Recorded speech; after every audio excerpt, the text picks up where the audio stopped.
Points in 3D space. The 3 dimensions point in a 3D space involves the x-axis, y-axis, and z-axis. Across all the 3 axes, they are mutually perpendicular with one another with the same unit of length. Ipapakita ko sa inyo yung plotting of 3-dimensional coordinate system. Una, i-differentiate muna natin yung 2D at 3D coordinate. Sa 2D, ang pag-graph doon is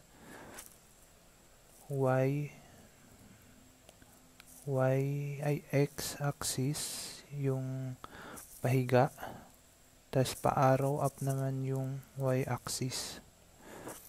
Pero sa 3D coordinate naman, yung y ay yung pahiga, tas yung up naman, yun yung z, at yung x-axis, yun yung arrow na papunta sa'yo. Yan.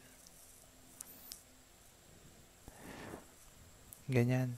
Ito ang 3D. Ito naman yung 2D. Let's have an example sa 3D coordinate. Kunyari, yung point natin is 3, 4, and 5. Etong 3, ito yung x-axis. Itong 4 naman, ito yung y-axis. Itong 5, ito yung z-axis. Drawing tayo ng graph. Ganito lang mag-drawing ng graph ng 3D coordinate. Ito yung y-axis, yung pahiga. Itong pataas naman na arrow. Ito naman yung z-axis. Ito naman yung x-axis. Tapos, magpa-plot na tayo ng points, yung 3, 4, and 5. Una, yung 3. 1, 2, 3. Dito yung point nito. 3. And then, pagtapos nyan, magdodraw ka lang ng imaginary line na katulad ng y axis. Yan, parallel sila dito sa line na to. Pasensya na at ganyan yung line. And then, paplot natin yung 4 sa y-axis.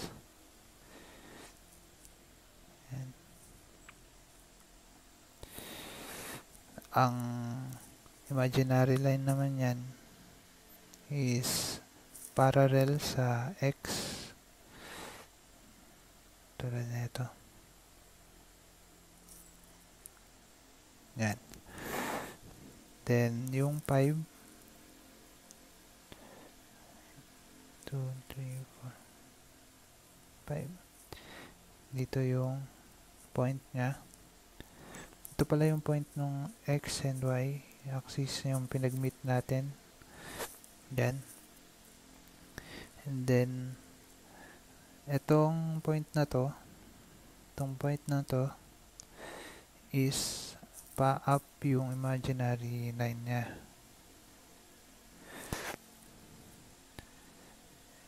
Tapos, sa z-axis, dito sa left side, magdodrawing ka lang ng imaginary line din na parallel sa x.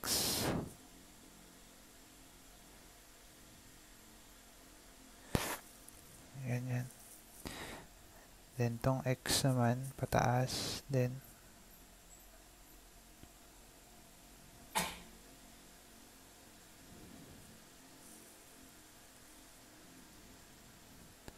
and from this point, ang dodraw ka lang din ng imaginary line dyan na pa ganito. This is the point. Yan. Ito yung x-axis. Yan. Ito yung line na yan. Ito yung 3. Sorry. Ito yung 3. Ito naman yung sa y-axis. Ito naman yung 4. Then yung z-axis. Ito naman. Yan. Yung 5. Yan. Ganyan lang mag-plot ng 3D coordinate system. Let's move on to the vectors for direction and movement. A vector is any quantity with both magnitude and direction. If the quantity is not a vector, then it is a scalar. Scalar do not have a direction. Yun ang pagkakaiba ng vector tas scalar. Yung vector may direction, yung scalar walang direction.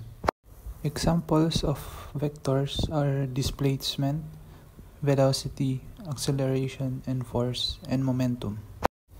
The length of the vector arrow represents the magnitude, and the direction which the arrow point is the direction of vector quantity. A vector's direction is often expressed as the angle of rotation that vector makes relative to one of two nearest cardinal direction. Let's have an example. Kunyari, yung direction natin north, east, and west.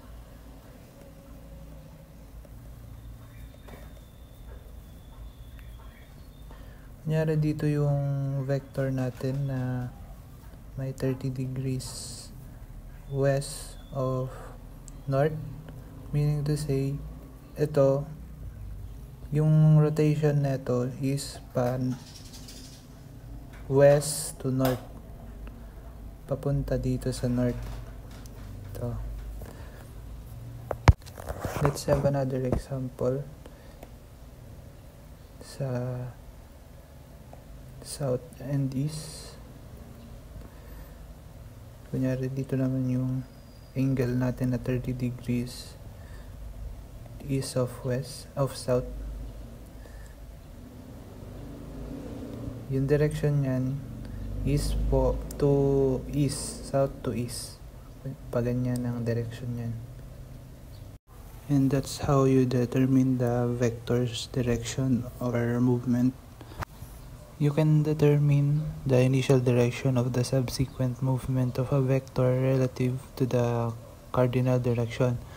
For example, kung nag-start ka sa north, mag-move yun towards to the west automatically. Next is matrices for geometric data manipulation. Matrix is an array of number organized into rows and columns. Una, ipapakita ko sa inyo yung order ng matrix. Kung paano kunin. Kunyari may matrix tayo na A na may value na 2, 3, and 4 at 1, 2, 3. So yung matrix na to is may 2 rows and 3 columns.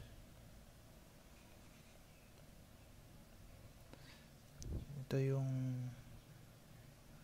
1, 2 rows, tapos ito yung 1, 2, 3 rows ay column.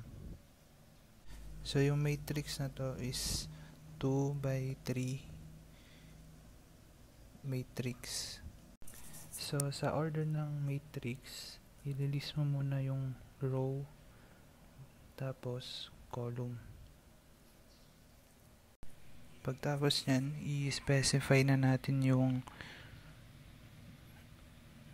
row ay yung element, yung mga element sa matrix.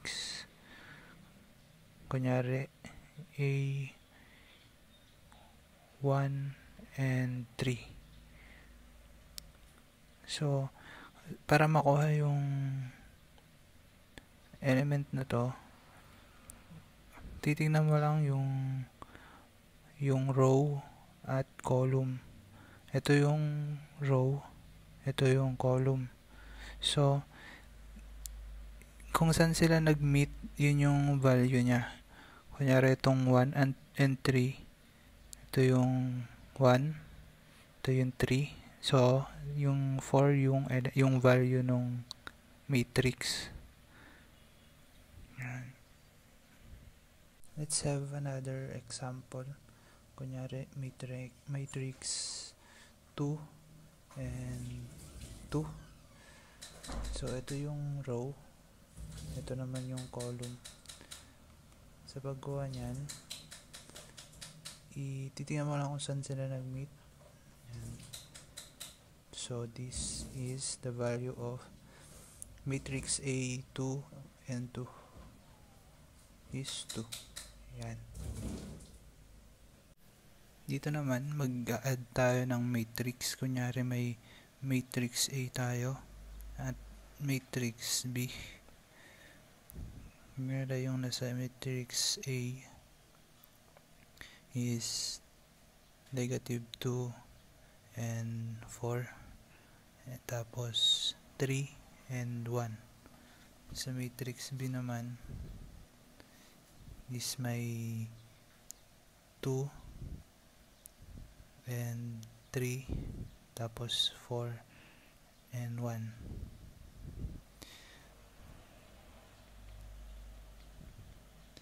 So, ano yung summation ng A and B? I-list natin dyan. Tsaka, kailangan mong hindi mo ma-add yung dalawang matrix kung hindi sila parehas ng row at column. Kunyari ito 2 by 2 din to. 2 rows, 2 column. 2 rows, 2 column. Hindi pwedeng maging 2 rows, 3 column yan kasi hindi mo pwedeng i-add dun sa matrix B. Let's try to add these two matrices. Negative 2 plus 2. Itong dalawang to. And then, ito naman, 4 plus 3. 4 plus 3. Ito sa baba, 3 plus 4 plus 1 plus 1. So, pag inad natin yan, ang kakalabasan is 4. Negative 2 plus 2, 4. 4 plus 3 is 7. 3 plus 4 is 7. 1 plus 1 is 2. Yan. Ganyan lang kadali mag-add ng matrix X. Hindi naman siya mahirap. Ganon din sa subtraction. Sa pag-multiply naman ng matrix, ganito naman ang gagawin. Kunyari, i-multiply mo siya ng 3. Yung A, yung matrix A. Ganito lang siya. 3 times negative 2. 3 times 4.